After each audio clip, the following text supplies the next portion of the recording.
Hello YouTube, Facebook Live, and Twitch. Welcome to the Auto Club Speedway competition road course here in the virtual Fontana, California. I'm Emerson Arn along with Devin Zimmerman in the booth. Joseph Cassi, you know, dominant as he is, he has not pulling the gap that we've expected him to pull.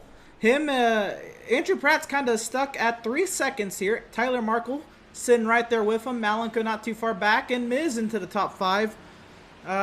Devin, what have you seen these first 5 laps? First 4.5 laps. As Cassie's locking up. Oh, hold on. He did not go off the track. That's the most important part. But it's gonna be mistakes like that that's gonna kind of keep this field in tow. Look for that interval, that gap to really be brought down here. Yeah, these cars, like we said, unfortunately, we've had a lot of technical difficulties. Hopefully, they're fixed now. But these cars are just not meant for road courses. They don't have the downforce as, say, an open wheel car like an Indy car, an F1 car might have. These cars, you know, the back end wants to step out on you when you turn the throttle on out of a turn, or when you're under braking, the front likes to snake a little bit and not really want to stay in a straight line. So you really have to be very careful at all points throughout this road course just to keep the car on the track. And we're seeing a lot of single car spins. Those are just going to result in, you know, section cautions, not a full course caution here. But yeah, it's just very, very difficult. The guys are doing a very great job out there tonight. Like we said, only a few single car spins, but mostly it's been very, very clean. And that it has. Of course, caution's going to be very hard to come by here. The league rules is that the incident must include 3 cars for it to even be counted as a caution. And, of course, the drivers in the incident have to be the ones to call it. And it's just so hard to get 3 cars in one single incident when at a track that gets so spread out. Yeah, it looks like Joseph Cassi is already only a few turns away from putting our first cars the lap down. Those 2 cars, the 37 and the 56, the 37 is, was it Eric Park, I believe? Eric yep. Peck.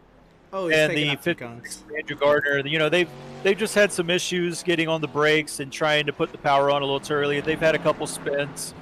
Cassi, you saw, you know, as dominant as he's been, he's locking up the brakes already. This is a very mentally tough and draining track to drive. It is very fun, though. Very fun to drive. Oh, yeah. I have a track preview of the track. Let's go ahead and take a look at that right now. Just kind of see how this track kind of works before we have drivers going a lap down here. And Adam Gardner 80 seconds behind race leader Joseph Cassi. You see there that difference. And let me show you how this track really looks. So, you know, from all angles, you kind of get a nice view on how you may even drive the track. Alright, we're here at the Auto Club Speedway. Here we're going to go on a quick hot lap of the competition layout here at this amazing facility. Here coming into oval turn number 1. You're going to take it very similar to how you would on the actual oval. You're just going to lift a little bit, get down to the bottom, and it's all going to be nice and same and simple until you get here off of turn number 2. You're going to be hard on the binders here. Going to be going all the way down their 3rd gear. Going to get down to 2nd gear here. Going to all the way down to 1st gear before you clip this apex here, turn number 3 on the right side of these cones. Quick flick of the wheel to the right. Clip that curbing there, apex of turn number 4. Gonna get up to speed once again and get all the way up to 2nd gear here. Gonna get hard on the brakes once again. Downshift the 1st gear here now. You can miss the apex a little bit here in turn 5 because it's all gonna be the exit of turn 5 that's setting you up for this long straightaway here. This is gonna be most of your lap time. You're gonna get a little wide there so you can carry even more speed. No slowdown, no problem. Let's go up the gears. We go up to 3rd gear. Now we're going to clip this little chicane full throttle left, right side grass, hard on the brakes here. Downshift the 2nd. It's going to be slowest corner on the whole course. 1st gear. Clip this curbing on the right hand side, almost under 40 miles per hour. Back up the gears again. We're going to get another one of these quick chicanes wide open here. Going to click the right side here, then the left. Up the gears here. We're going to get all the way to 3rd gear, not 4th. Under the bridge here, we're going to get to the brakes right about here. Hard on the binders once again. Down to second, back down to first gear here. Now we're going to clip this right apex here. Clip that curbing. You can miss this curbing a little bit too because you're going to get another apex right here. And a quick flick of the wheel to the right once again. And now on our way to turn number 15 here, left-hand side, staying between the cones. Still in first gear. You can get up to second gear here for turn 16. Miss that curbing just a little bit. And here for turn 17, let it ride on out onto the banking once again and back onto the famous Auto Club Speedway oval that we know and love here on the NASCAR side, and cross the start-finish line. That is a hot lap around the Auto Club Speedway competition layout. And that it is. Joseph Cossi had a bit of a hairy moment in the last lap here going into that corner. We'll take a quick replay of that. And it looks like he just kind of missed the brakes there. Let's see if we can...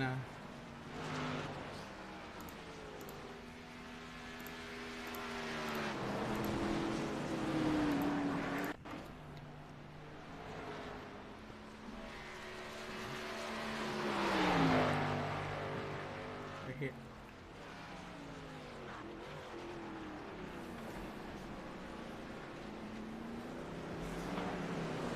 Get it slowed down, take the turn, and then get right back on the power for another long straightaway. Yeah, so they're getting into three there. I think he just got kind of caught out by the braking point. Yeah, like we said, this is a very mentally tough track. You have to be right on your marks every single lap, or a mistake like that is going to let your competitors get an upper hand. As we see, Cossi has not been able to pull away. Markle is right within a second of Joseph Cossi, or not, yeah, Tyler Markle, and he's putting the pressure on. We see the 56 heading down pit road. Also, the 13 looks like he's lost his front bumper, and that was in turn 3 and 4, those two 90-degree turns to get into the infield section. He's lost his front bumper. That's unfortunate for him.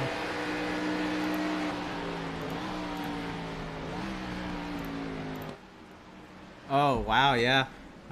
Something must have happened. My assumption would be maybe he got caught out in the braking zone also, and maybe nosed it into a barrier. Unfortunately, yeah, it's really hard to get the car slowed down. Like we were saying earlier, it's probably one of the most difficult things about these big heavy stock cars on a road course is getting them slowed down enough to take these turns at a decent speed, while also trying to put in a good lap time. It's a very delicate balance. We have a good battle for third going on between the 7 of Malenko and the 75 of Pratt. Pratt lost that position a lap or two ago.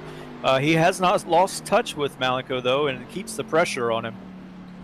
Yeah, you see here, that's the tight turn number 8 talked about there in the track preview. You have to get down to about under 40 miles per hour there, and it sets you up. It really is the heart of your lap time here, because it sets you up for this long straightaway, and it's coming off of a very, very tricky section. It's a flat out chicane, but you have to get hard on the brakes to make the next corner.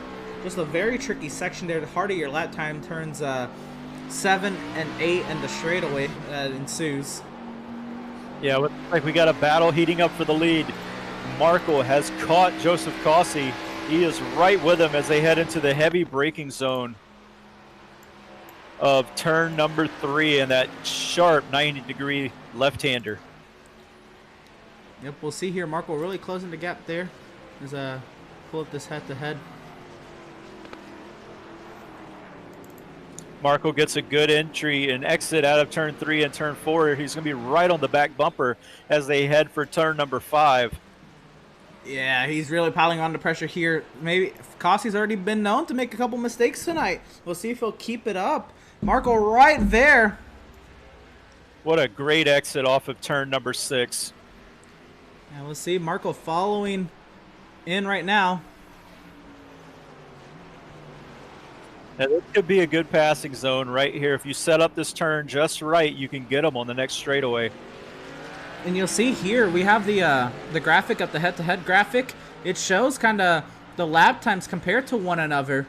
You see Cossi was better in Sector 1. Markle was better in Sector 2. Cossi better in Sector 3. This is shaping up to be a good one. Yeah, Marco stays right with him. This is where Cossi made a mistake on the last lap. It looks like he just got a little too hot on the brakes going into turn 16 or 15, sorry, turn 15 there. And Marco was able to get right on his bumper. This lap, though, it looks to be a little bit better from Cossi. It's pulled out back just a little bit, a few more car lengths than last lap, but Marco is hanging right with him. Yep, ultimately Cossi gained about a 10, or was a 10 faster that lap, but Marco right there, 4/10 behind. That gap updating live.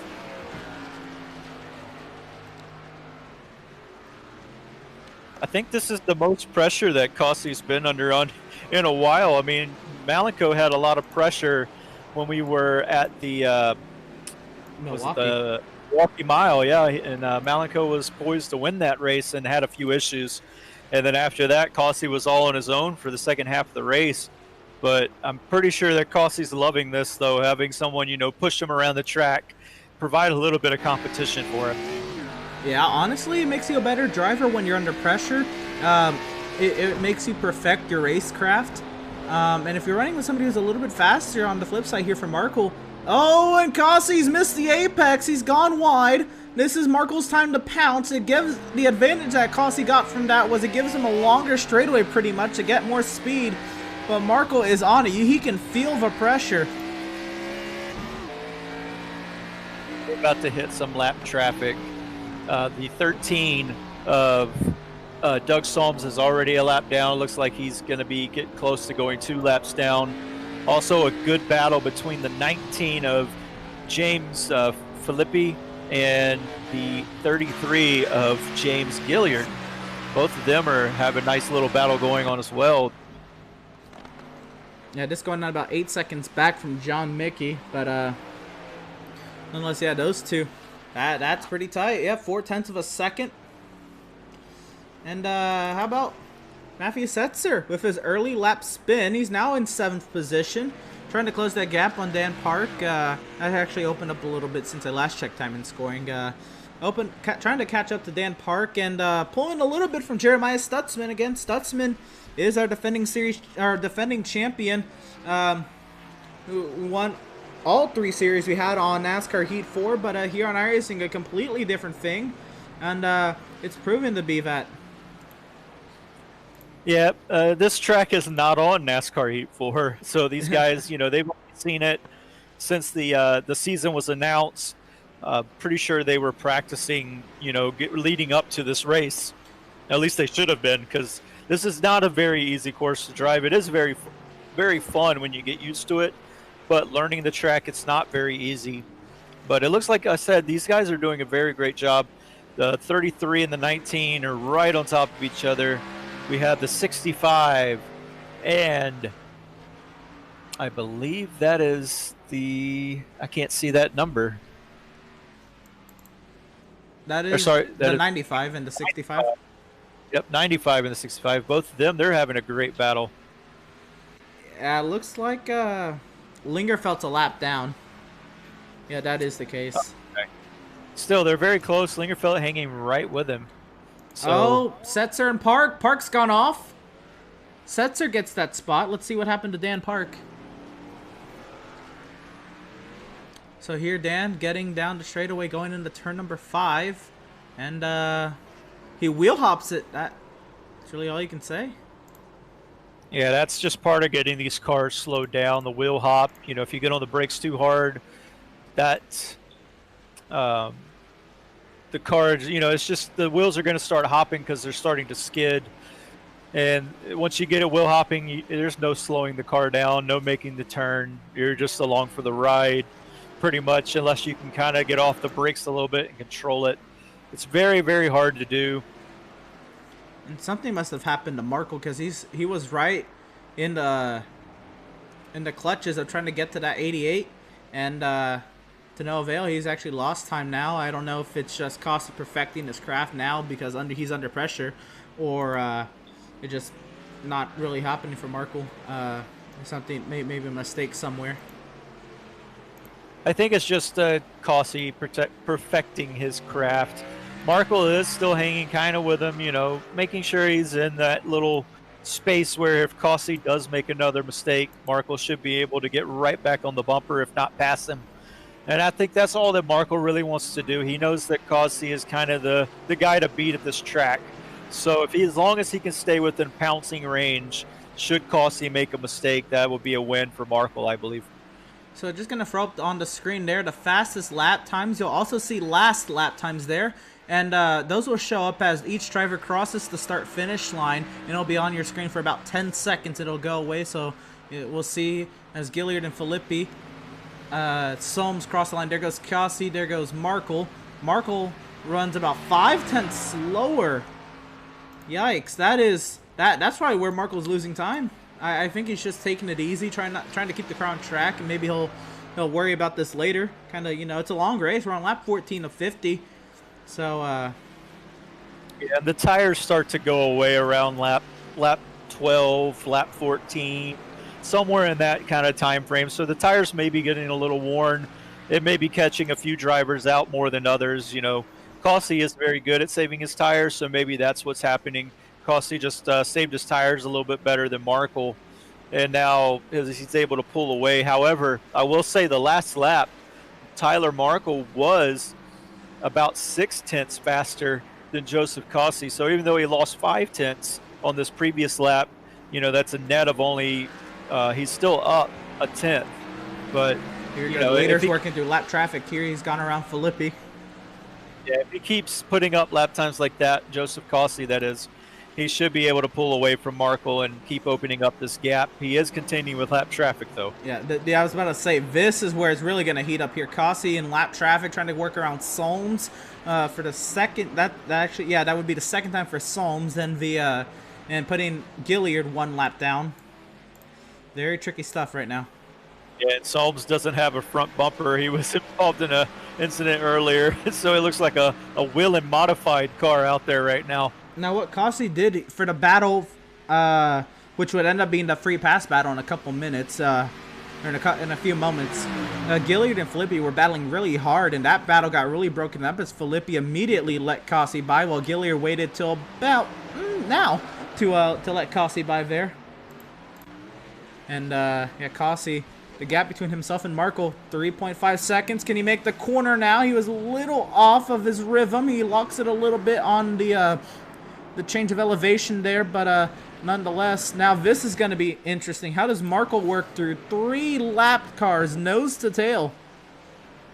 Yeah, he's going to have to catch him at the right time. Oh, there looks like the 33 gets a little squirrely going into 5. He's able to hold it together, though. Way wide goes the 42. Yeah, they're letting him go by here. He caught him at a really good spot. It really didn't compromise his lap time that much. Maybe checking up for the 33 a little bit when he kind of lost slid, but he lost about 5/10, but compared to what he would have lost, yeah, that is a win. Yes, the 3 cars battling there. It's tough being a leader and coming by lap cars on a road course that are battling. Let's see if Markle now can get himself around his 13 of Soames. He's now lost 7/10 since he's entered lap traffic. More cones flying all over the place when the battle for Gilliard and Filippi has now become the free pass battle, actually, as John Mickey hits the pit lane. Yeah, unfortunately, we were talking about the free pass battle, and there would be no full course cautions unless 3 cars or more are involved in an incident. So, I mean, they can hold out hope, but as far as we can see, this field is so spread apart that I don't think that we would have 3 cars be able to get together. And these guys, even when they were close together, they're giving each other plenty of room, being very respectful when they're passing. They're still battling hard, but they're being very respectful and, leaving each other plenty of room to get, to race side by side or get the move done. As we say that, the James Filippi gets very wide going into turn 3 and has to get across the gas in turn 4. Take a look at the replay. He went to the inside of oval turn 2, battling Gilliard, and yeah, he missed the braking point. I'm assuming he had slipstream and he was out of his groove because he had gone off, and yeah, that was the end of that story. Like I said, I think that's the hardest turn to make on this course. Trying to get the car slowed down off of turn 2 on the big oval. And then you got to slow it way down to make that 90-degree turn and set up the next 90-degree turn. And that makes up a lot of speed right there as you get back on a straightaway headed for turn 5. It's a very, very tricky combination of corners. That it is. Let's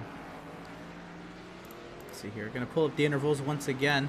It's kind of look at what we're working at here. These are the intervals between each car, and these are the gaps from themselves to the leader. Markle working about four and a half tenths behind Kasi. I'm sorry, 4.5 seconds. Yeah, 4.5 seconds now behind Kasi, and Malenko about 14 seconds behind Kasi.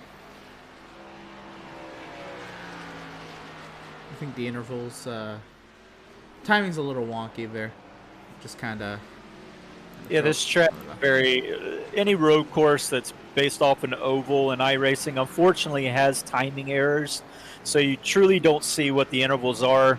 Pretty much, you just want to make sure that you can keep the guy in front of you within your view of the out of your window. If you as long as you can see him, then you should be doing good, and it means you're staying right with him. Right, and I think Markle is closing a little bit. I mean, we saw Kasi in the same camera frame, so I think that's definitely putting some hope. This race is actually going by a little quicker than what I thought. We're about 7 laps away from halfway. Pit stops underway already. Further back in the pack as Lingerfeld, Mickey, Gardner, Soames, and Miz have hit the pit lane. Devin, do you have any news on what our pit window is kind of looking at? Yeah, the pit window, these guys can kind of split this race right in half if they want to. The tires do go away about lap 13, lap 14, somewhere in there. But as far as fuel and everything goes, you can pretty much split this race in half and make it if you pit on lap 25, 26. It just depends on how far you want to stretch it. The fuel should last till about lap 30. So if you want to, take this first stint a little bit longer and then pit later and have fresher tires towards the end of the race, you can. It just kind of depends, because as soon as you put that fresh rubber on, you're going to be a lot faster than what you were running at the beginning of the race. For example, Joseph Kasi is running 142.9s at the moment, where his fastest lap of the race, which came on lap 2, was a 138.5. So that's a big time gap. So if, like, say Marco wanted to pit a couple laps early and try and get an undercut on Joseph Kasi, he could possibly make that work, get in front of him. It's just a matter of staying there once he is. And it is already kind of hard to pass on a road course, but you can get it done. It is. What I noticed there, I think Kasi must have slipped up or had some kind of problem, maybe trying to get by Gardner, because Marco's now caught a second on Kasi. He's quickly losing that again. Actually, last lap, Marco was just 0.6. No, he was 1.3 seconds faster than Kasi last lap. I'm assuming Kasi maybe interjected with some lap traffic or something. It's possible, or maybe he had a slip up getting into a turn. Like you said, if you mess up turn 8, which right now we do see the Scooby-Doo car, I believe that's the 56 of Gardner. He had a big moment in that turn 8. Now he's off in the grass trying to let everybody get by him so he can kind of get the tires cleaned off and pick up his race again. But yeah, if you mess up that turn, you can lose so much speed down that straightaway that leads to the chicane. Ooh, Andrew Pratt around in the chicane after the big straightaway. Or is that Andrew Pratt? I believe. Or nope, I believe that's the 19. Oh, that's James Filippi. Yep. James Filippi. He went around.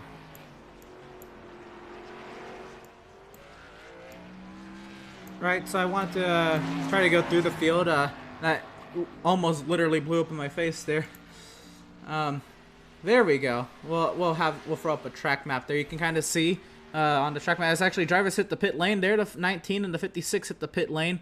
But yeah, you see the green 88 is our race leader. The drivers in blue are cars that are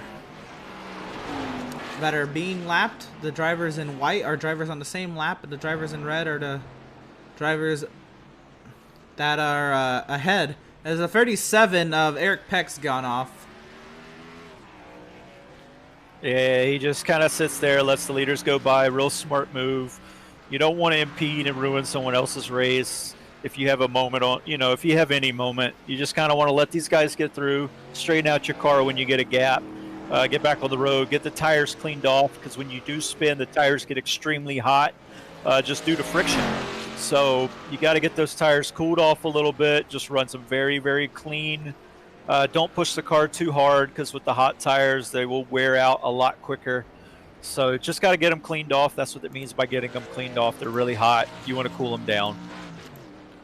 Right, so because pit stops are now underway, I think now's not the time to go through the field. We'll look at Dan Park working his way down the pit lane and into his pit box there. He was on the lead lap. He was about 6th position. So now we're really getting into the meat and potatoes of the field here, seeking pit road. Malenko hits pit lane. I think he's had enough on his tires. Yeah, maybe the tires are giving out a lot further than what the gas will at this racetrack. So maybe they're trying to try and do a 2-stopper just because of the tire degradation. So that could be a good move on their part. You can see the lap times. They've dropped off almost 4 seconds. So because of that, maybe it is a good thing to pit twice at this road course. Yeah, think of the advantage. Drivers staying out there running 4 seconds slower for about 7 laps. That would be about 28 seconds. Your time on pit road, it's about 60. So let's say you do that twice. That's, 14 laps at 4 seconds apiece. That's about, 56 seconds. And if you pit twice, that's a minute. That you can make that up. That's another 4 seconds that are variable, if you make a mistake somewhere. So a 2-stop to a 1-stop strategy, very well balanced tonight. It could be, and that we could very well see these guys trying to make a 2-stopper. I don't know about our 2 leaders. We'll see as they get close to pit road here. Whoa, big moment for Kasi. Yeah, here he comes. That change of elevation. Looks like Marco's going to follow him as well. I think that you have to do that. You can't stay out because he would get so much of an advantage by staying out. Here comes Filippi as well. Ooh, trying to make it a pit speed. Don't know if he got there, but I'm not one to judge. Yeah, I think Kasi and Markle are just trying to cover off Malenko pitting a lap before. They don't want to get caught out and have Malenko pass them, even though it might have wrecked the 1-stop strategy. Now they can try and maybe stretch it to the end if they want to on this next this next stop, or maybe try to pull a 2-stopper and hope that the other guys have to stop again because their tires are just so bad. I don't know. I feel like 30 laps on tires that are already kind of junked after 20 laps will really suck. I think you're really going to throw it into the direction of drivers who are making a 2-stop. Kasi, I think he took 2 tires. Or was it 4? Interesting call. If he did. Not sure. Marco had actually a faster pit stop according to the time and scoring here by about 0.4 of a second. We'll see if that's shown on track. But again, discussing the math, 4 seconds is large here. You won't get lapped at a road course for making an extra pit stop. But in terms of, racing with one another, as Pratt, Smith in the pit lane. Setzer's in. Yeah, and you can see there, Pratt was right on the back of Malenko right before Malenko pitted. Now Malenko is by him, and he's putting a very, very large gap between himself and the 75 car now, having pitted just 2 laps before Pratt. Is there something to miss with the 75? He's been on pit lane for 40 seconds now. Oh, maybe he had a issue. Yeah, Devin Smith is gone with a 15-1. Smith was behind him. Jeremiah Stutzman, the highest running driver right now without pitting. The 75 is coming out now. Maybe a speeding penalty on pit road. Oh, no. Yeah, and it was about 54 seconds the entire pit stop. Man. Kevin Thompson's in. James Gilliard's in. Yeah, very unfortunate there for the 75. It is a very slow pit road here. You are coming off, trying to get onto one of the fastest sections of the track, you know, the tri-oval, part of the 2.5-mile D-shaped oval. So, you know, you got to get the car turned in one and also get it slowed down to pit road speed. Very hard to do. We've seen these guys just trying to get the car slowed down into some of these turns. They're not able to do it. So, you know, just very, very difficult thing to do to get these cars slowed down. All right, here's Jeremiah Stutzman in that beautiful Mobile 1 car. Very reminiscent of, you know, Sam Hornish Jr. in his Cup days. Really like that livery. He's staying out there. I think Stutzman's in for the long haul. I think he says, I don't care what the rest of the field's doing. I'm running my own strategy. And he's 3 laps away from trying to make it on one stop.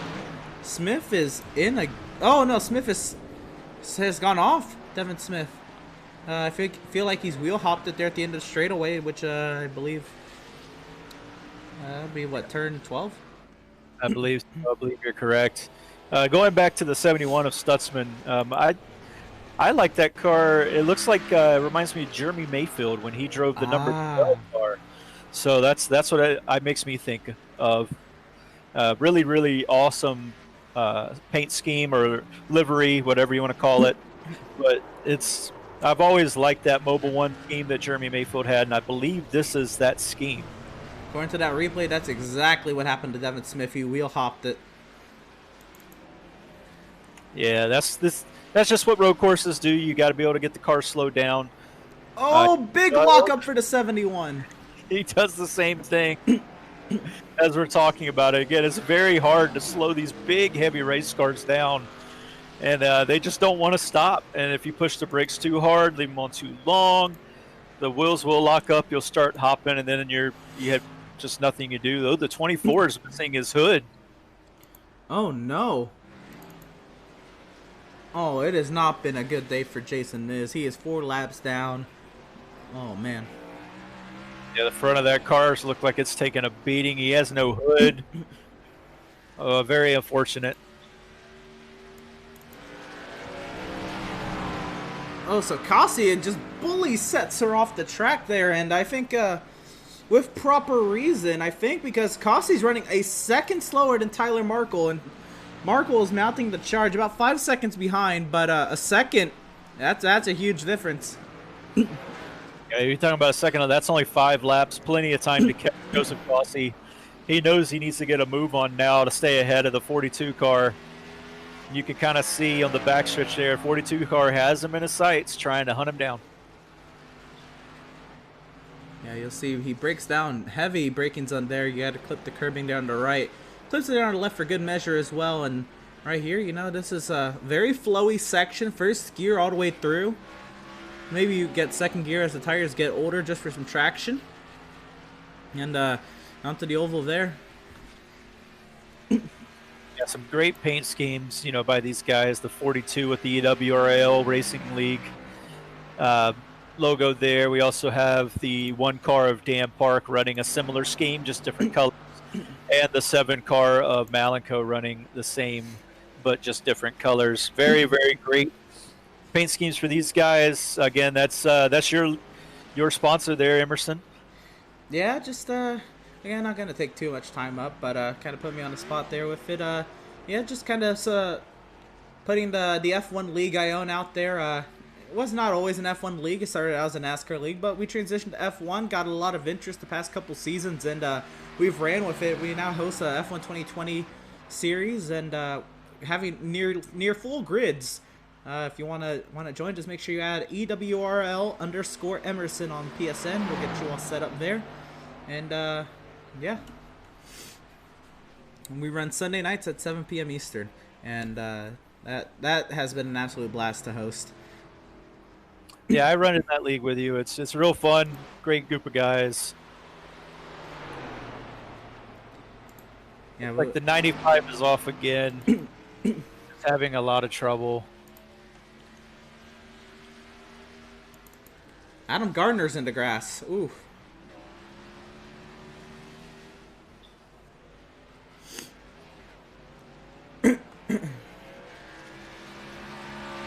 this track really biting a lot of people. Yeah, a few of these cars look like they've been beat up with a baseball bat, just having scraped the wall, um, maybe getting into somebody, probably more so scraping the wall, but yeah, definitely getting all these drivers out as there's Gardner off again, I believe.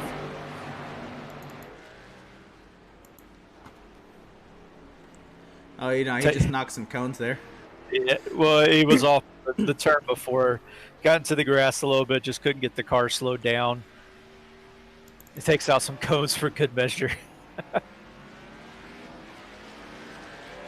See, Markle losing time to Kossi. I think Markle is very inconsistent. I think he's got the speed, but he does not have the consistency, I don't think, to maybe get up there and ruffle some feathers with Kossi. This is looking very destined for Kyler Markle today.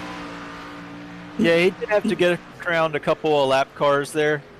They just probably caught him at the wrong time getting into turn 4 and turn 5.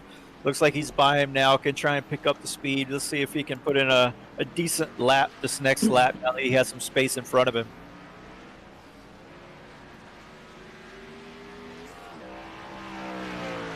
Whoa! 5 car goes off. Oh no, Setzer. Oh, the hood's gone. That must have been a heavy hit. We'll take a replay of that.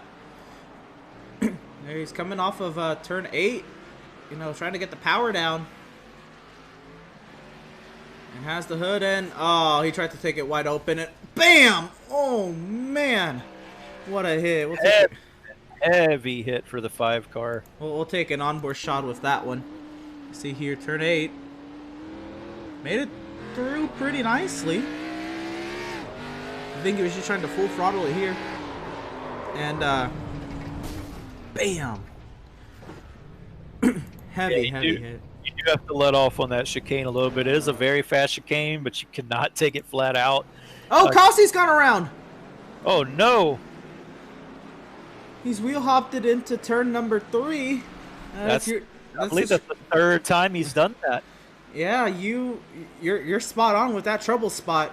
It has definitely been trouble for Kossi. It's just you're coming off the oval, you have a change of elevation getting off of the main track and into the infield. So there's 2 big things. There's a huge heavy braking zone. Your braking point is pretty much right off of turn 2, which in a normal oval racing mindset, you know, that's where you're putting on the power. And then also Kossi a little bit of sideways out of turn 8, but you know, you're thinking to get back on the power, but you got to get back on the brakes as hard as you can without locking them up and wheel hopping. Get the car slowed down, get it set up for turn 3 and turn 4 together. And if you don't do it at the exact perfect time with the right wheel angle to get into the turn, you're going to go around, or you're going to go right into the wall right there, because it is a very narrow section to get the car into. Yeah, so Kossi holds on to the lead, but that's brought Markle's gap down to just under 4 seconds now, and Stutzman's in the pit lane at halfway. I think this is definitely going to be his strategy, just one stop in to see what happens. Yeah, it's probably not a bad strategy. He was a little bit further back in the field, maybe trying to just run as long as he can, see what he can get here. So you'll see there on the ticker now, everybody who's been to pit lane, that on your screen on the scoring is what lap they've come to pit lane and how much time they spent from cone to cone on pit lane. That is going to be 68 seconds for Stutzman. Yeah, it's a very slow pit road. So you were right on it with about a 60-second pit stop, a little bit more. But still, yeah, very slow pit road. It's hard to get the car slowed down one, and then when you're getting back on the power to get out of it, you know, fresh tires, they're cold. When you're trying to get back on the oval, the car does want to slip and slide, and as soon as you get out of, you know, back on the track, you got to get hard on the brakes to get back into turn 3. So very tricky, you know, on and off of pit road here. So unless there's a yellow to fall his way, Stutzman is most likely not going to win this race. He's fallen a lap down, but he's down in 7th, and I think he can gain a lot of spots here. First, he's got fresh tires, and Devin Smith has gone around. Oh, he's in no man's land. On the other side of some cones over there. Yeah, he was letting Marco get by. He went around. He did that right in front of our leader, Joseph Cossi, I believe. Didn't hit anybody. Didn't hit anything. It doesn't look like the car still looks pretty good. But yeah, he just kind of held it off the track and racing line a little bit to let the leaders get by. That's the second time he's done that today, and he ramped the inside curbing VAT time. Oof. So yeah, looking at the pit times here, Tyler Markle had the fastest pit stop today. But Joseph Cossi, if you look at that time there, they both came in on lap 20. Cossi went down pit lane 3/10 faster, and I think that's a thing of maybe Cossi held his speed at 35 miles per hour while Markle maybe played it safe and held at 34. Somebody's gonna, that's Cossi's gone around. Tyler Markle's taking the lead. Yeah, and then big moments too. Oh, in the barrier! He's stuck! Oh no! Oh no! Our leader, Joseph Cossi's led every single lap of the race, and he's gonna have to tow it. That is time done! Oh no! We're gonna have to get a replay of this. Look at this. Once again, turn number 3. He got in there actually pretty well. Oh, he spun it on out of turn 4. He hit the gas. Oh, right in front of Tyler Markle. That would have been detrimental. Malenko would have enjoyed that, but everybody else.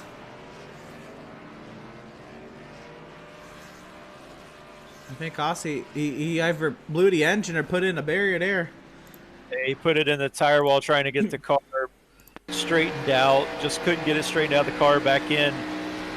The tires are hot. They have dirt and grass all over them. They just don't want to act like he wanted to, and he stuffed it right into that tire barrier right in the middle of the grass there. Understandably so. I think Cossi is done. Yeah, no fast repairs. So yeah, he's out of the race.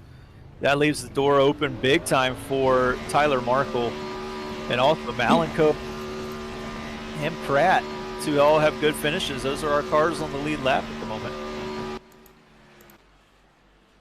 That is absolutely wicked. See, Tyler Markle there, the gap he has 3 cars on the lead lap. Malenko 45 seconds back. I don't know if timing is scoring has updated yet. No, Malenko's actually 45 seconds back. Andrew Pratt 82 seconds back. Yeah, he's only 20 seconds in front of Peter right now. Yeah, I mean, you saw we just switched cameras there from Markle to Pratt. We used the same camera. Oh man. Oh wow.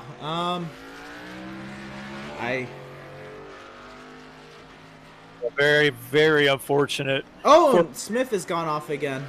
He's just got to bring the car home. He's in P4 now, and that looks pretty good for him. And he's got about 30 seconds to the 89, who would be P5. Yeah, I think it's just a war of attrition between you and the track. Not really trying to, make up places, but just fight the track, bring the car home in one piece. So now maybe some guys a little closer could battle out, but yeah, it looks like this is just a war of attrition between you and the track at the moment. So now what I've been thinking is Markle has a 46-second lead, and if tires really are that bad. Now, here's the thing. I know Markle personally. He was really leaning on Cossi to help him with that strategy. He was really following Cossi into the pit lane last time. Now it's going to be... Does he know to come to pit again? Or is he going to try to stretch it on those 30-lap old tires? And I'm not sure. He may try to stretch it, but I don't think you can. We saw that these guys were having trouble, with 20 laps in. So we're about halfway through that tire run. So he may just go ahead and try to pit. He does have a giant lead. Why not go ahead and pit? If you do come out, 45-second lead over the second place car, go ahead and try and pit. If you come out behind the guy, you got 10 laps to run him down, and with fresh tires, you're 4 seconds a lap quicker. You'll catch him in 5 laps. So yeah, and I mean the gap's now up to 47 seconds. Yeah, if he keeps putting up these lap times over the second place car, he might be able to work out a pit stop advantage and then just come in and take the new tires, finish out the race nice and safe, you know, not try to overextend the tire life of this car. So we had my track preview earlier, but it was sloppy. I wasn't that fast. Let's take a lap on board with the 42 of Tyler Markle and show you how he takes this track.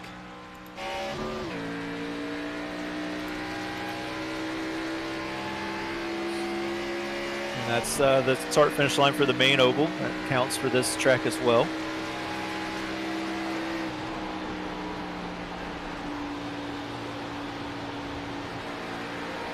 Yeah, so you get down into turn 1 and turn 2. You want to run it just like you would in the normal oval. As soon as you get off turn 2, hard on the brakes. Get the car slowed down, get it turned in early for turn 3 to set up turn 4. It looks like he got a little bit too much there, overcooked it, gets a bad exit out of 4. But you want to set up that turn, you want to get hard in and turn early into 3 to set up a good exit off 4 onto the next straightaway. Harder brakes again for turn 4. Run it in first gear for turn 5. Pick up the speed to get down to the fast chicane of 6 and 7.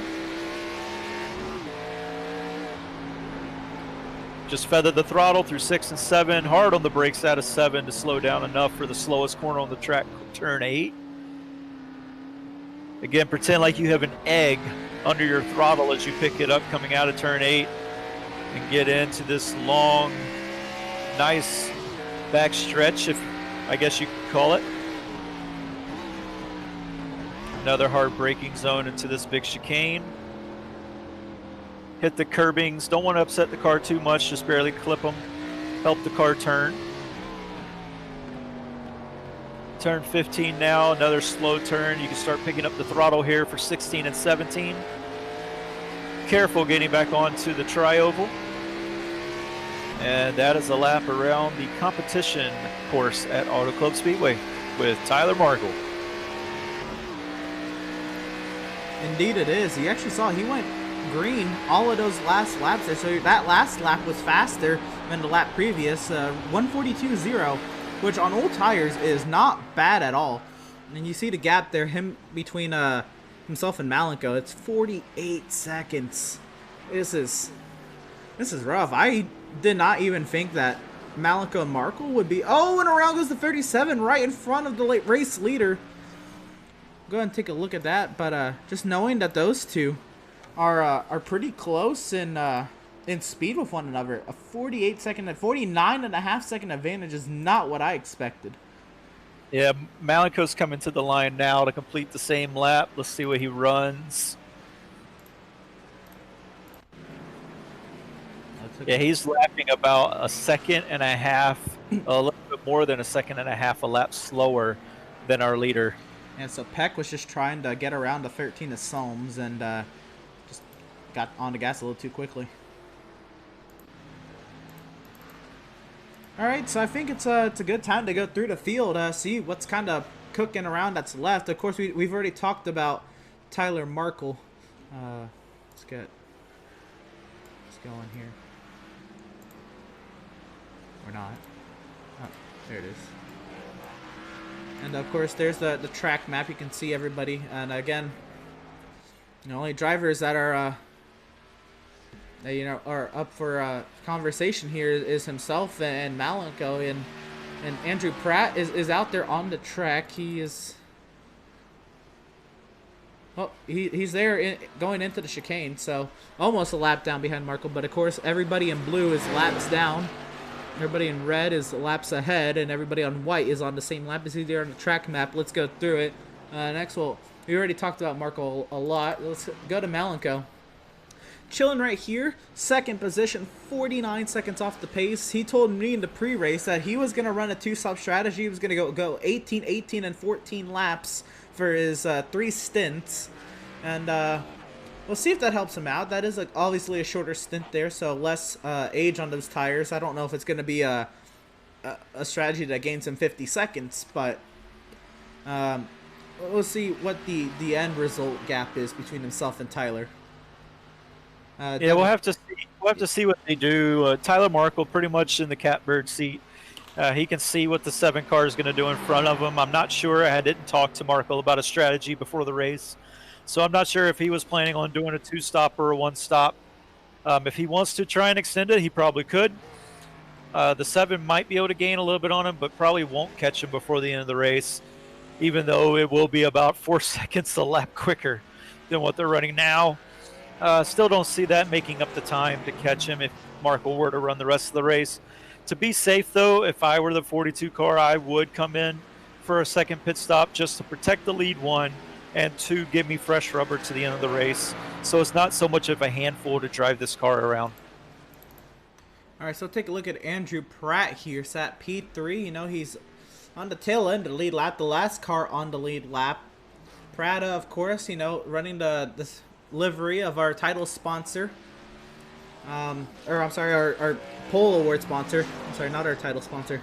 You can see they're just as tight as a lap since 2003. All right, I'm sorry, that as a lug.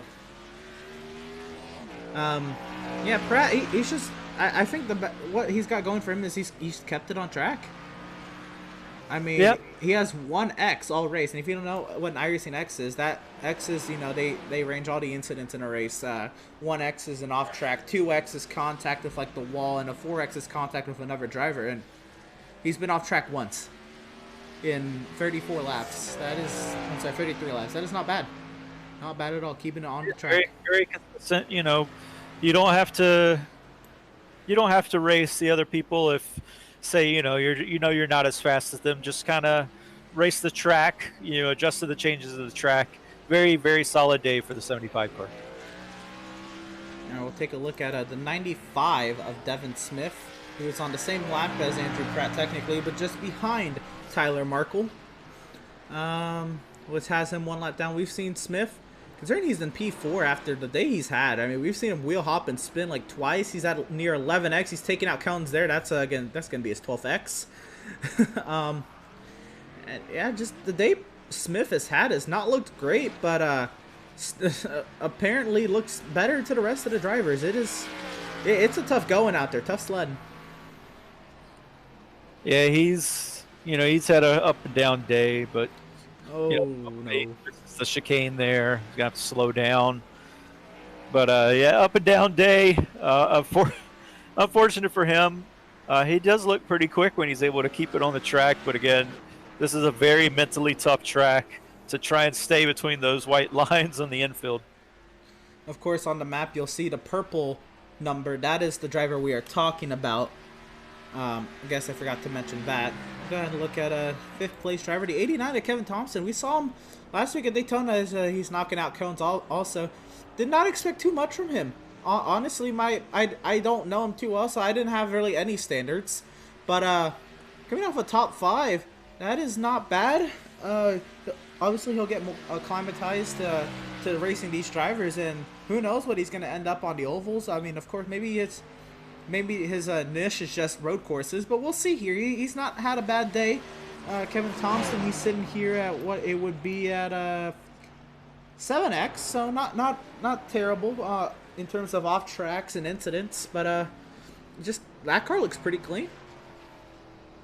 Yeah, it looks like he's being able to keep it out of the wall, keep it out of other drivers. Maybe just had a couple of pirouettes or something, or just taking it easy probably now to bring the car home in one piece. Looks like he overshoots turn number 4 there a little bit. Able to gather it back for turn 5 and get a run off of there. But yep, just a very, very clean day for him, it looks like. So take a look at P6 here. Jeremiah Stutzman, who's on the same little short chute as the 89. That is a battle starting up there for P5. Stutzman trying to sneak out a top 5 here, and he's going on a 1-stop. How do you think that's going to work out for him? Yeah, he extended he saw everybody else coming in to possibly do a 2-stop race. Probably decided, hey, maybe my only way to make up some positions is try and extend, maybe overcut some guys. It might work out for him. He might get a top 5 here. It wouldn't be bad at a road course that's this challenging. Right. So Jeremiah Stutzman, of course, I've mentioned it already once, but our defending series champ, all on console, but not here on iRacing. He's had his fair share of hardships on iRacing. Just transition is so rough, you know, from controller to steering wheel, from those physics to simulated physics. It's a whole different ball game. We actually also saw behind him the 88 of Joseph Cossi is back in the race. We'll get to him in a moment. We'll fall down to the 7th position, James Gilliard, who's on the same lap as Stutzman. He's about the entire length of the oval section of the track behind Stutzman as he's taking out more cones there.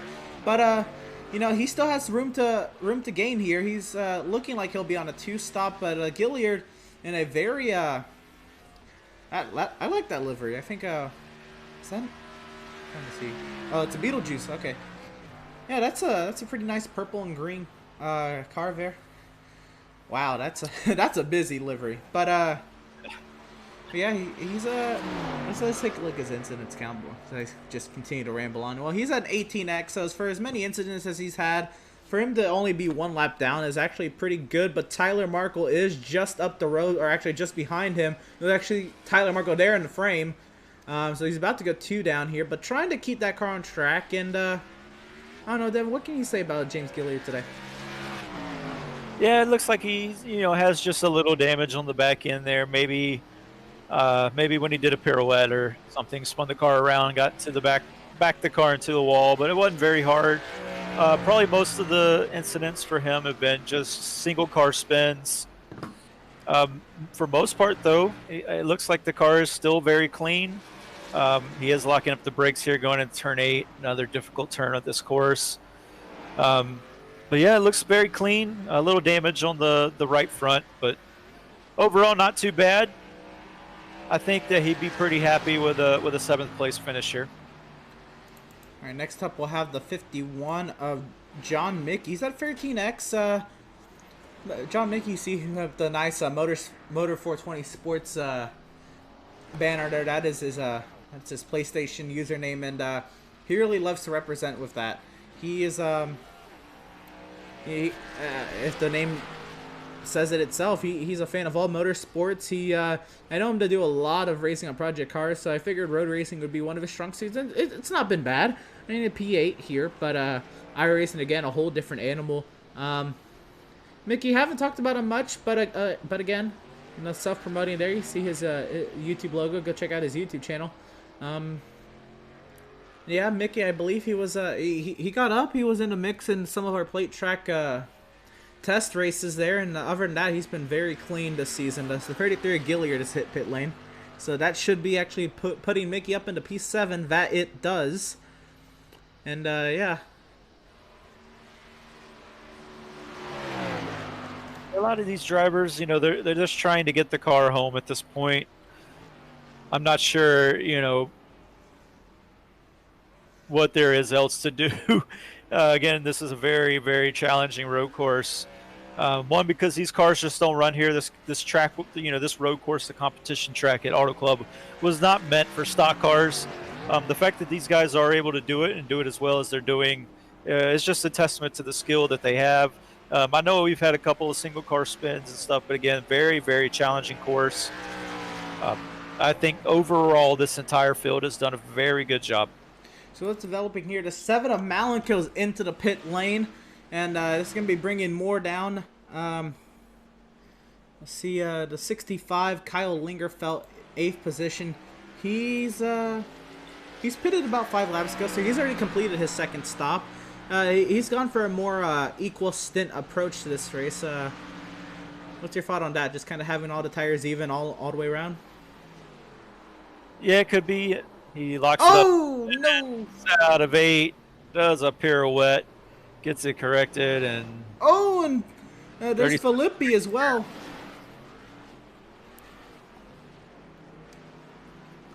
Wow. I think that's probably been the most of his day, just doing a couple spins, getting it corrected, trying to bring the car home. But, yeah, making the even strategy... it could work as far as, you know what your tires are going to be like on every single stint, as far as the degradation, for where they are. And it's a little bit easier to manage. Is it the fastest?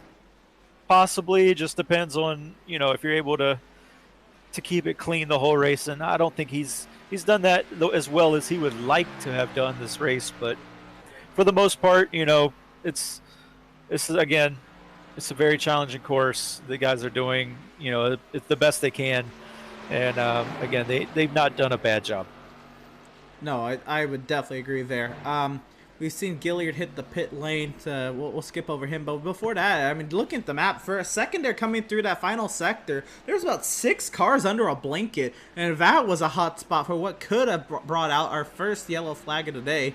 Everybody kept it on track and kept it out of each other's ways, and they're starting to spread out now. But 6 cars being that close to one another, that was something the stewards are keeping an eye on. The stewards, or the officials were keeping an eye on. Yeah, you're reverting to your F1 ways there with the stewards. Yeah. 75 of Pratt's into the pit lane. That is going to hand the second position back over to Malenko. Markle's in. So this is pretty much Malenko's time to shine. He needs to get this undercut underway. And he needs to be on. He's unlapped himself there. He's coming by the start-finish line now. So he's already unlapped himself. The gap between himself and Markle is... It's going to be... pretty pertinent here for Malenko, but a race leader is on pit lane. Yeah, we'll get to see what kind of outlap Malenko can put in. Pretty much go time. See what you can make up. Keep the car clean, though, but see what you can make up as far as time. The 42 already done with a stop and heading off pit road. And Malenko has just gotten into the infield section right at turn 4 just now. 42 is still in pit lane, I believe. It was just a glitch on my screen. Oh, no, I think you're maybe we're talking about the 75 that's coming off the pit lane, though. And now the 42's done. Yep. The 7 goes into turn 8. But when Tyler Markle gets up to speed, he's still gonna have almost a half a lap advantage on Malenko. Of course, the gaps will refresh. We'll be able to give that to you straightforward. Who's right in front of Malenko? That one of Dan Park. Not been his day. He was up there. Shocked to see him 2 laps down. I don't know if you have any insight to that, but at 31 X's. Yeah, he's had a lot of spins, a lot of off-the-track adventures in the grass. A few other people have done that, but again, very tricky track. You have to be on your marks every single lap. If you're not, then you're going to pay the price. As soon as these cars get in the grass, it's like driving on ice. You're just going to start spinning or just going wherever the car wants to go. You really don't have any control over the steering. Saying that, though, the car does look pretty clean.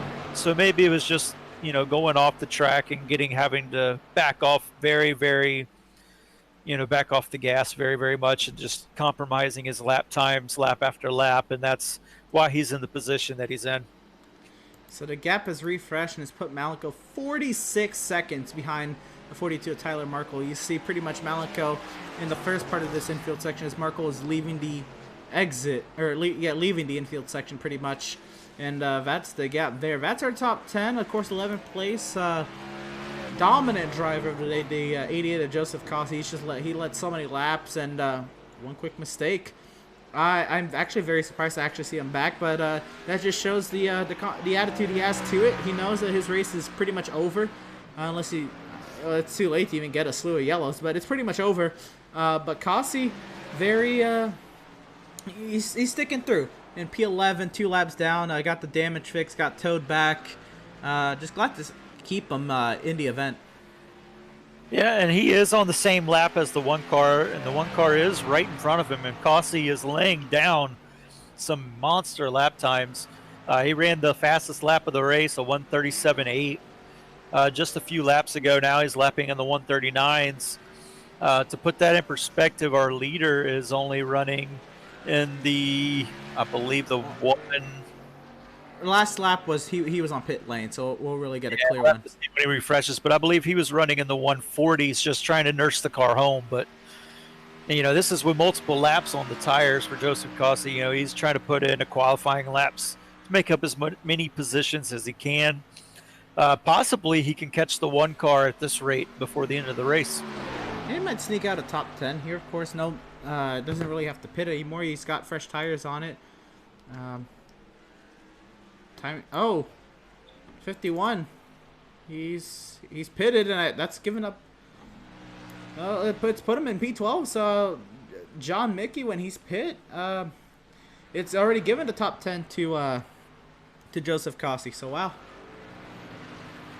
Yeah, that just proves to some of these guys coming up. You know, if you get wrecked, I mean, yeah, it's awful. It Oh, the ruins your day. 95. Devin Smith's gone off.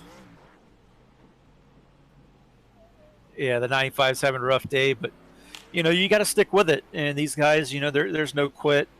It seems like every single one of them, uh, for the most part, has stuck with the race, even though they've had some bad luck, um, or just overdrove the car a little bit, spun out. They're trying to get as much as the car they can. These things happen. You just got to stick with it. Keep driving. The worst thing you do is give up. Even if you are back in the pack like Joseph Cossi is now, just get more laps in. You're only going to get better the more laps and more experience that you have. Right. I was expecting Devin Smith to be the driver to try out what Jeremiah Stutzman's doing via the one-stop strategy, the fuel mileage game. That is pretty much the name of the game Devin played on NASCAR Heat 4. And again, very, very different, forms of well, not forms of racing, but very different fuel and tire wear models, and it just doesn't allow for that as much as you could save. And that was actually a pretty quick stop for Devin Smith. He's down and away. What most importantly this does, it gives Jeremiah Stutzman the fourth position, and importantly, Pratt is in the pit lane. Is this a scheduled stop? This could give Stutzman the podium. Yeah, I'm not sure what happened with Pratt there. This is actually, this might be scheduled, but I don't. Stutzman may take this podium. And the 71 is coming out of the infield section and onto the trioba. There's 16 now and 17. It does look like he is going to overtake. But now Andrew Pratt's in the pits. Pratt's going to have fresh tires while Stutzman's running 145s. This battle for third is going to be heated up. Pratt, I don't see the car being jacked up. Oh no, don't tell me. Did he get another penalty, or is he? It could be. This is a long stop. I think that's going to do it for Pratt. Pratt was on the podium. I think that's going to hand it over to Stutzman. Pratt is gassing it up. Oh, you know what I think it is? I think Pratt. Oh no, maybe 40 seconds now. He's revving it up. Yeah, maybe he had a cut into course penalty. Possibly. Wow, but that gives up the third position to Stutzman. I think Stutzman will be thrilled with that. I think that's probably the best he could have gotten on his strategy. Yeah, he does have a lot older tires, 75. I think he did change his tires. If you can correct me if I'm wrong. I don't know.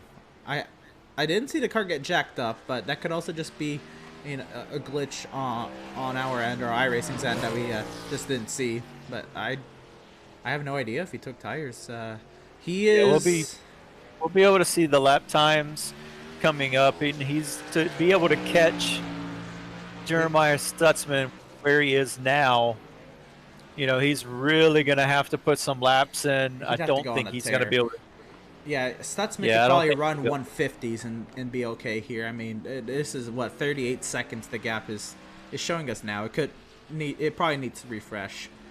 But yeah, that's a wicked development. Joseph Cossi moved into the 9th position on Dan Park. It looks like John Mickey has parked the car, or maybe he has damage, but he is definitely in the pit road for a very long time.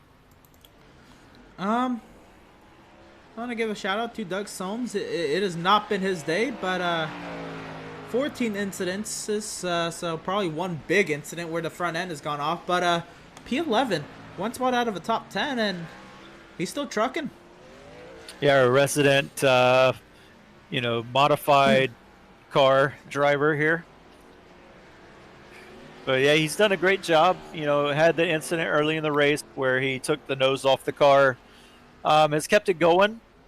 Uh, Kept his head down and just tried to get what he can out of the race. Not a bad day, uh, considering how his race was going with losing the nose. But kept his head down. I think he'll be very happy with an 11th place result. Right. I think he's also the lone Canadian in the race. Usually we have St. Coeur in service here to help rep Canada, but Soames really, I think, pulling the weight for Canada. Correct me if I'm wrong. I believe you are right. Yeah, pulling the weight there. He's got to do what he can. P11, one spot out of the top 10, and the race isn't over yet. He might snag a top 10. Who knows? I'm looking at Psalms here. He's about 20 seconds behind Dan Park, who has lost out on that 9th position to Joseph Cossey. Right. Let's see. Maybe, another unscheduled pit stop or something to follow Soames' way. P12, James Filippi. This is the first time I'm hearing of his name. And here at the Outlaw Sim Series, this also could possibly be somebody I know that I just didn't know the actual name from. Maybe from when we ran on PlayStation. But James Filippi here, P12. He's had a rough day. A lot of spins. 16 X's. Oh! Loose out of the turn there. Yeah, he's gone around quite a few times. Luckily, he hasn't hit anything super hard. It looks like just that car looks very unbalanced under braking. I'm not sure if he, these guys. It is a fixed setup race, but you can adjust the brake bias and the steering offset, and just minor adjustments like that. So. Maybe trying to play with the brake bias a little bit to get the car to brake a little better and turn a little better. Maybe just a little bit too of adjustment there. The car looks very unstable under braking. And there it is. You can see there 5 laps to go. Tyler Marco has taken.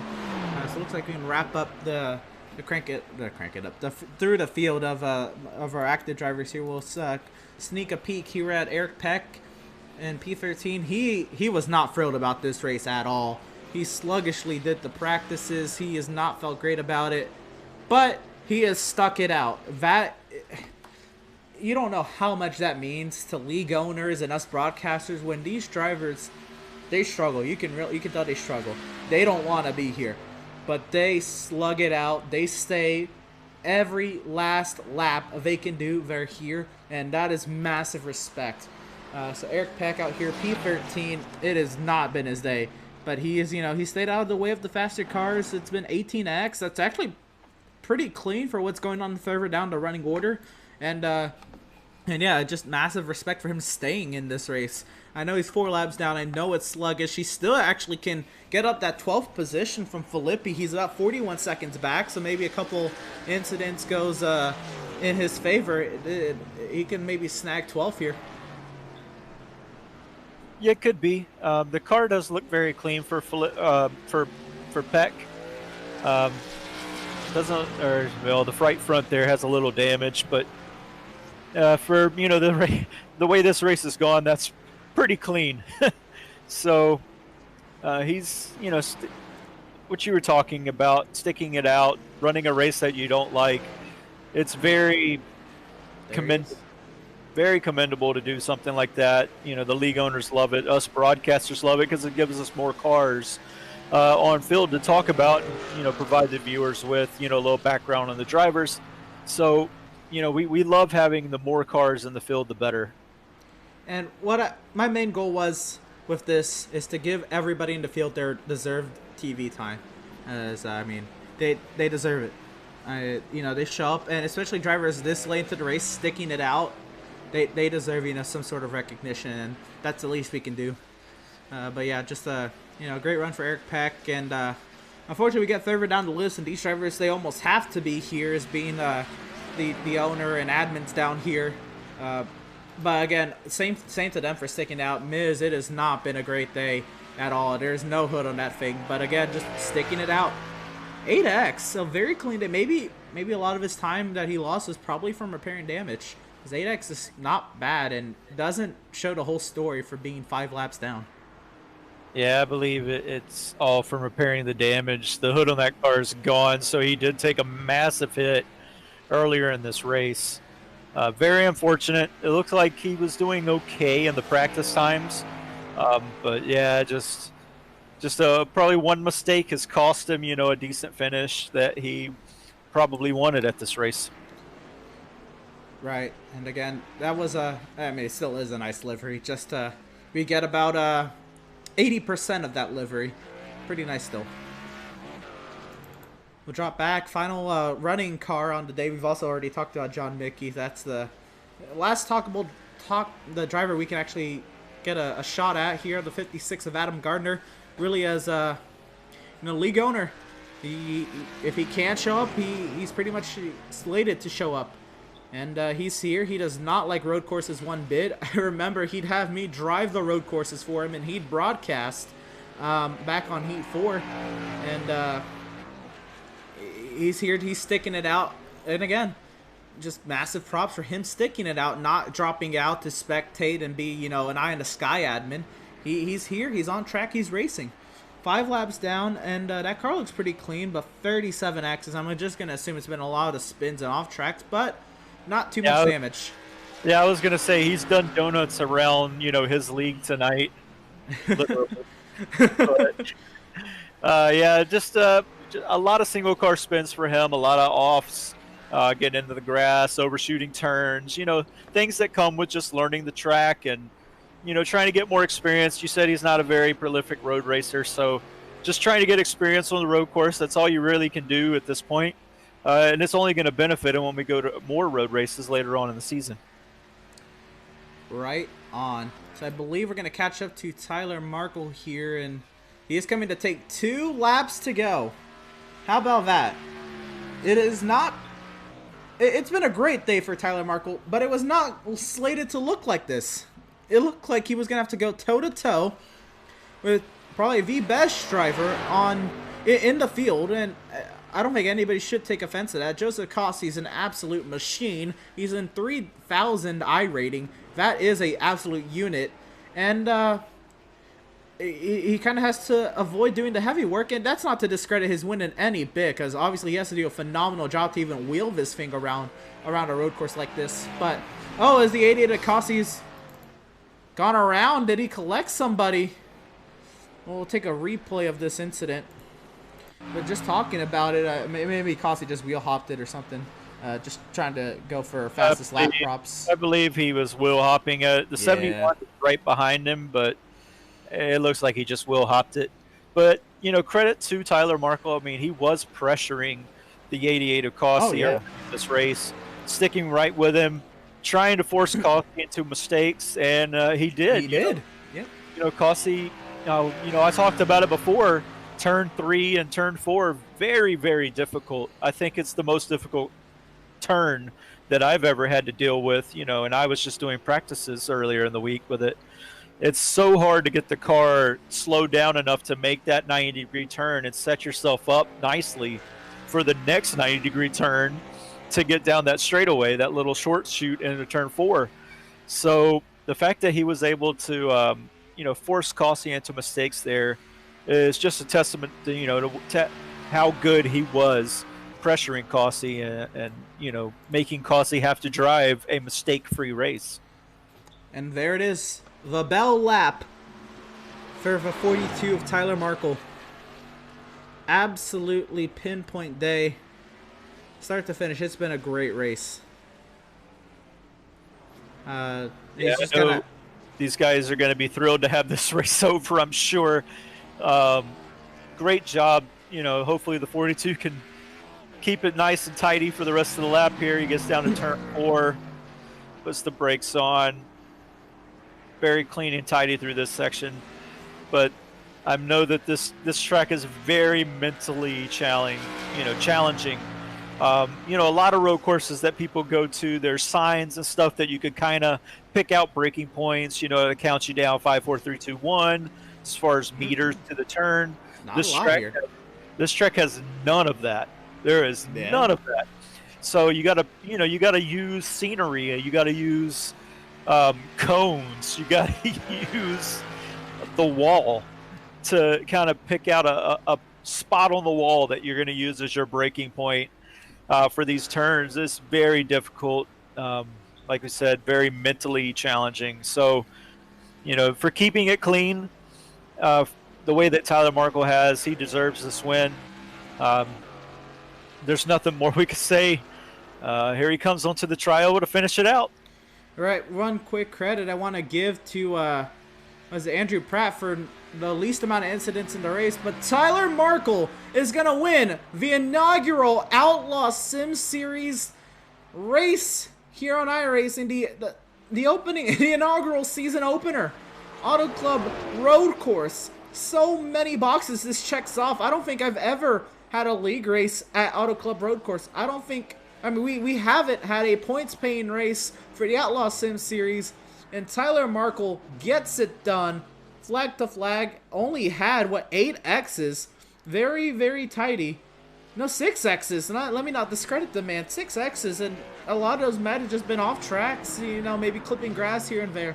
And, he's driven an absolutely phenomenal race. Malenko coming through the final sector. Nobody else is on the lead lap has finished the race. He's actually the only other car on the lead lap. But coming off of turn number 17, Malenko is going to come home and finish P2. I'm sure if there's anybody who's going to finish P2, it would be probably Markle. He'd also, wouldn't be sad about finishing behind Joseph Kossi one bit. How about Jeremiah Stutzman, who finished in P3, the one-stop strategy, which a lot of people wrote off. And if we didn't write it off, we expected it to be Devin Smith pulling it off. But it was Jeremiah Stutzman, our defending series champ. But that's the first time I said it this broadcast. On a whole different console, a whole different, racing game. Comes over here, and it's a podium on a road course for Jeremiah Stutzman.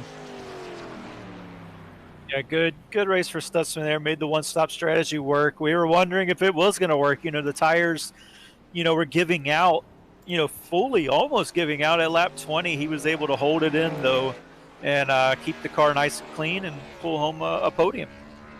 And we'll catch up to Tyler Markle doing donuts in that Auto Club grass. He's able to park in the victory lane as well. It's here on the front straightaway, and Tyler Markle burning it down, very reminiscent to the burnouts Kyle Larson did in a 42 car, doing donuts in the grass like that. Hey, now he's put it up onto the front stretch there, getting some nice smoking it down. Absolutely phenomenal day for Tyler. I'm happy for him. As a friend and just as a race, we all thought it was Kossi, but it just goes to show, you never can. Oh! Guy's having some fun after the race. He won't be able to park in the victory lane, but that's okay. Let's see. But yeah, you never write off, mistakes like that. If you just one lack of concentration, and the race, your race could be over. Stutzman parks it in victory lane, and how fitting. Let's go ahead and let's drag him in for an interview, shall we? Ooh, if I can. All right. Hey, Corey, you got a copy?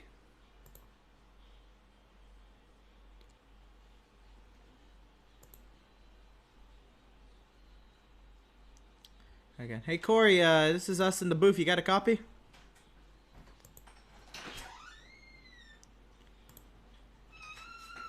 We'll try again. Try again later. We'll see if he's up for it. Interviews were never his thing back on PlayStation. So we'll see if we can catch up to him later. We'll bring in second place driver Malenko. Let's see. He's definitely going to be up to talk about it.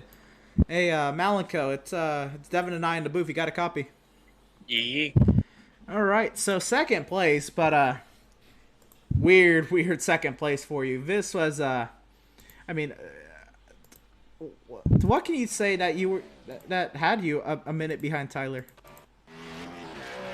Basically, when the start of qualifying, got a bad start. Kind of followed behind Dan, lost a whole bunch of time. Finally got up to Pratt. By the time I get by him, Markle and Army Dad are about 8-9 seconds up the road. So I don't know if I ever really pushed the car in the race. Right. Well, let's see. So your strategy from the beginning was going to be a two-stop strategy. Did you ever think about maybe changing that mid-race, or were you always going to be dead set on that? There's no way I could have, honestly, saved 4 laps. Already kind of bad at saving. There's a lot to save on a road course, and plus I don't know if that was the effective way to do things. Because Corey, I know he finished 3rd doing that, but he had some help with Devin wrecking a few times and Pratt getting 2 speeding penalties. Was the tire degradation just way too much to make it last that long? Actually, because during the race, a lot of us backed up most of our pace, so the most we got down to was like 143s usually through a stint. So it wasn't, tires were too bad. Most of us were pitting in and having tire wear of in the high 80s, like 88. Right. Well, congratulations on the 2nd place finish. You know, at a road course, we expect you to be up front, and I mean, you were. But what would have been a 3rd place finish? Maybe a little thanks to Joseph Cassie's incident through turn 4. I don't know. Did you have any thoughts on that? And what was kind of going through your mind if you saw that? Saw what? Joseph Cassie's wreck. I didn't see it, but from what Markle was saying there, that he almost got taken out by it. Okay, he had his steering wheel lock up. Yeah, it was close. But all right, congratulations on the 2nd place finish, and good luck to you next week at Phoenix. Oh, thank you. Just like to congratulate Markle. Yes, sir. And that's Malenko, you know, friends with Tyler. Glad to see him, you know, the camaraderie between them. Hey, you expect it between those two, but just nice that's still, you know, a thing in league racing. We'll go ahead and we'll bring in Tyler Markle here, see what kind of a race-winning interview we can get out of him. Hey, Tyler. Hey, Tyler Markle. This is Devin and Emerson in the booth. How about that win? Surprising after Causey's wheel stopped working. You know, I guess it was good to be like 45 seconds ahead of Malenko, I think it was. Yeah, were you just trying to force Causey into a mistake there? You know, you were doing really good battles with him. Was that pretty much your goal, is just try to force him into a mistake? Yep. Just keep braking early is what I said, and every turn, hopefully keep it there. And he did, you know, a good couple times, and then I did too a couple times. And then he finally did, and then all of a sudden his wheel stopped working. So didn't get to see, you know, the best of finishes, but I'm glad to win. I mean, of course, from a driver's perspective, it shouldn't be about the entertainment. Maybe a little bit, but from you, it should have all been racing. And I mean, how was it? I mean, you had a minute lead over Malenko. I don't think you've, just knowing us three, I don't think you've ever had a minute lead on Malenko. How did that just kind of feel? I'm impressed with myself, Emerson. Right. Today. I didn't fuck up as much as I thought I was going to. Ah, man, that's all right. You I'll think about yesterday, the Daytona road course. What happened? Yeah, you qualified 2nd, and that's not where you finished. But how does it feel? I know you know the Outlaws League, but it's our first points race on iRacing. And it was at Auto Club Road Course. We've never had a league race at Auto Club Road Course. Just how many boxes does this check for you? How does it feel to get an iRacing league race win, like a legit iRacing league race win? Feels good. Considering I thought Malenko was going to be pressuring the whole race, but he wasn't really there. He said once he got 10 seconds behind me during the race, he just, you know, let off for the rest of the race. Didn't want to push and make mistakes trying to get to me. Right on. Well, it was a great race for you for sure. And I think I'd have to double check if that's what we're going with this season. But I think provided you make all the races this season, or a good chunk of the races, this win kind of locks you into the postseason. How are you feeling about that, and just kind of what's going on the rest of the season? Can't wait for more road courses. Not really like Malenko, not really good at those mile and a halves, but if I practice with them road courses, it should be good. Of And course. then, toss up with those plate trucks. Of course. Well, congratulations again. The first win in the first race of the Outlaw Sim Series. Yeah, just I think a great way to kick off this this season. But congratulations. Good luck to you next week at Phoenix. Yep, thank you. See you then. Congratulations. All right. Well, due to just several technical difficulties, well, I'll kind of go back and I think we have to show the start of this race. It wouldn't be right.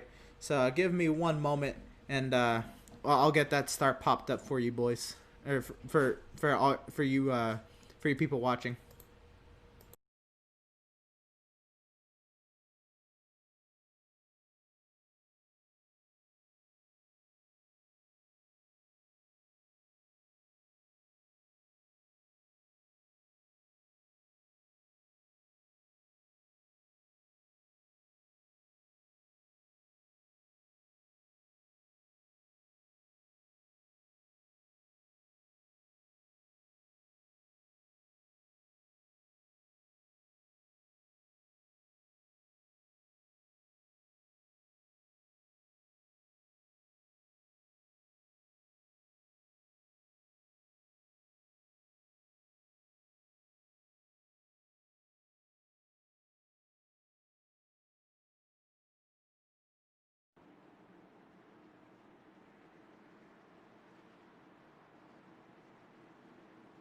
All right, well, here it is. This is the initial start of the race here.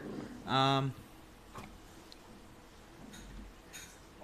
Joseph Cossey with the Pratt Tile and Stone Pole Award there, which it just so happens that the Pratt Tile and Stone car is right beside him, qualifying in second. But he gets the Pratt Tile and Stone Pole Award, and Pratt Tile and Stone of Burlington, Vermont. Joints tighter than a lap since 2003. So I did read it right the first time. Never mind. I misread it. My joint tighter as a lap since 2003. My bad there. But yeah, just first lap. And again, it was Matthew Setzer that gone off here. I believe it was down here in turn 4. Yeah, he just overcooks it. It looks like some guys were a little heavy on the power, and yeah, underbraking just loses it. Yeah, and back up front with Cossey. I mean, he was absolutely hauling the mail. But Andrew Pratt was there. He was trying to get up there and see what he could do. Yeah, our top 4 were very close there for a couple of laps until it looks like Dan started having issues, and then he was just kind of holding up Malenko, as he was saying. Malenko was kind of being held up by the one car at the beginning. Once he got by him, though, then by that time, Pratt was having a little bit of issues. And so, Malenko had to work his way around them. And then when he finally got up to third, he was already way behind our 2 leaders. So, right.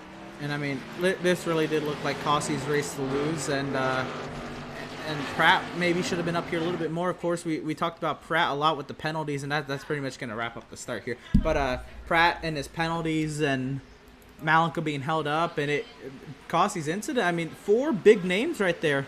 I'm sorry, 3 big names right there, just kind of all taken out there with several different issues, and that's kind of part of racing. You just got to take advantage when all the tiles fall into place.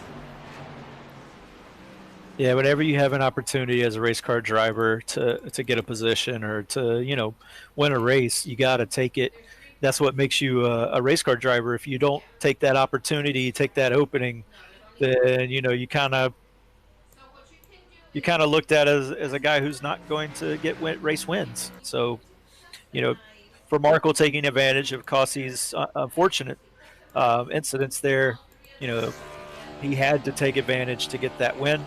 That's what he did. Tried to force Cossey mistakes. He got the mistakes and took advantage. All right. Well, after a hard-fought race here at the Auto Club Speedway competition, we again had to congratulate Tyler Markle. on just the phenomenal drive today. Very, very methodical, I'd say. I mean, just again, as he said, just everything falling into place and him taking advantage of it. Michigan representing Michigan pretty well here in the opening round. Make sure you tune in next Wednesday night, August 19th, 8 p.m. Eastern for the Outlaws Sim Series, race number 2 of 36 at the Legacy Phoenix Raceway. This has been Devin Zimmerman and Emerson Arnn in the booth on the call tonight. We will see you all next time.